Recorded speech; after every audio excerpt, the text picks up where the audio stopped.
In the mighty heart of 19th century Britain, a deep and vexing social problem was growing: the rapid increase in juvenile crime. Thousands of children, abandoned, starving, or orphaned, were branded by Victorian society with the frightening label of the perishing class. They subsisted by petty theft and begging, and their very existence was a stain on the pride and order of the empire. The traditional justice system had failed miserably. Initially, there was no distinction between children and adults. A 10-year-old caught stealing bread could be jailed alongside the most dangerous criminals in dark, cold prisons. This did not reform them. Rather, it turned the prisons into professional schools for crime. Reformers and philanthropists recognized the need for a more drastic solution, one not intended for punishment, but for the salvation of souls before they became irrevocably lost. This was the context that gave birth to the Reformatory Schools Act of 1854. The philosophy changed fundamentally: pull the child out of the corrupting environment, place them in an isolated, strictly disciplined setting to reform their character and equip them with practical life skills. Our story begins in this very setting. In 1888, at Sheffield Police Court, John William Hedges, 14, stood before the magistrate for stealing a quantity of silk scarves and gloves. John was not just a criminal child, he was also a victim of family upheaval. His father, a blade grinder, described his own son as a bad lad. This tragic detail highlights the father's helplessness following the death of John's mother 4 years prior.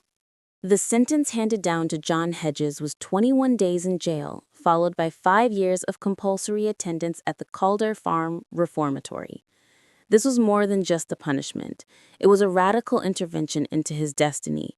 For John, who had been homeless for 3 to 4 months, sleeping rough and surviving by pawning stolen goods, the reformatory brought a harsh change. The chaos of the streets was replaced by a rigid structure. Life at Calder Farm, like other reformatories, was built upon a combination of military discipline and industrial agricultural labor. It was a model of compulsory pedagogy aimed at eradicating habits of laziness and disobedience. The trainees had to wake before dawn, adhere to a strict schedule, moving from heavy physical labor to mandatory religious lessons and scripture study. John Hedges' intake record at Calder Farm provides a rare glimpse into the life of a homeless boy: a slight build, tan skin, and a tattooed blue mark on his right wrist, an identifying mark of street boys. More importantly, the record noted his education was poor and his reading and writing were imperfect. Labor was the soul of the Reformation process. The boys were taught trades, whether gardening, carpentry, or shoemaking, not just to keep them busy, but to instill the idea that they could earn a living through honest work. This was the most fundamental survival skill they could receive. For John, those 5 years were a training program to build essential habits: punctuality, diligence, and obedience. The symbolic event of his spiritual conversion was John Hedges' baptism in March 1891. Although it was a compulsory procedure designed to ensure moral life, it still carried profound symbolic weight. It was a rite of rebirth, an assertion that the sinful past had been washed away and a new, disciplined, and moral individual was emerging. When John William Hedges left the reformatory around 1893, he faced a massive challenge: how to escape the old criminal reputation. John did something powerful and decisive. He quickly sought out and built a new personal structure. Just months after his release, he married Marianne Kate. This was a clear declaration of his desire for stability. Notably, on the marriage certificate, John, then 19, misrepresented his age as 21, a small detail showing he was actively trying to shed his delinquent, childish past and be seen as a responsible adult. Family life became his new motivation and anchor. By 1911, John was the head of a large family with 3 surviving children. He worked as a general laborer in Sheffield. It was tough, enduring work, but it was honest and structured. The labor discipline he learned at Calder Farm helped him maintain this job, support his family, and completely steer clear of the criminal path. John's achievement of steady employment and family stability is the clearest evidence of the success of his reformation. He overcame social stigma and his troubled childhood to become a responsible, contributing citizen. The ultimate test and the greatest proof of John Hedges' reformation was military service.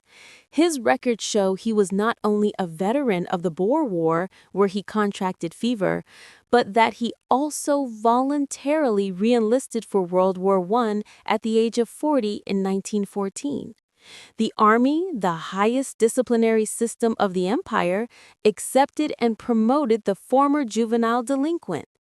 John was promoted to Lance Corporal within 6 weeks and then to Corporal in 1915. This rapid advancement shows that he demonstrated discipline, responsibility, and leadership qualities. The strict discipline of the reformatory had prepared him perfectly for military service. Tragically, John William Hedges did not die from a bullet.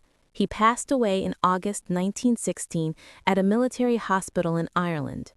The cause of death was valvular heart disease, a condition determined to have been essentially aggravated by his military service. His death was the cumulative result of his old tropical illness, malaria, and the physical strain of trench life. Nevertheless, his death was recognized as a sacrifice in the war. He was posthumously awarded the British War Medal and the Victory Medal. From a bad lad condemned by his own father, John Hedges ended his life as a respected soldier, a citizen who died for his country. He used military honor to completely erase his criminal past.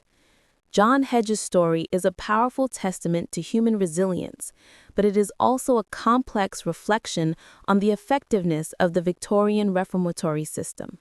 To many contemporaries, John's success was proof that their philosophy of reformation was right. The system had worked. It had pulled the child from crime, provided skills, and returned a valuable citizen to society.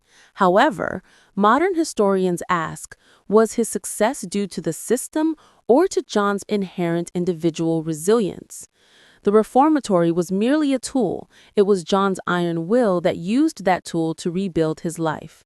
He transformed his 5-year sentence into a solid foundation to achieve what he could never have attained on the streets: honor, family, and respect. John William Hedges conquered fate. He stands as a symbol of the bad lads who found redemption.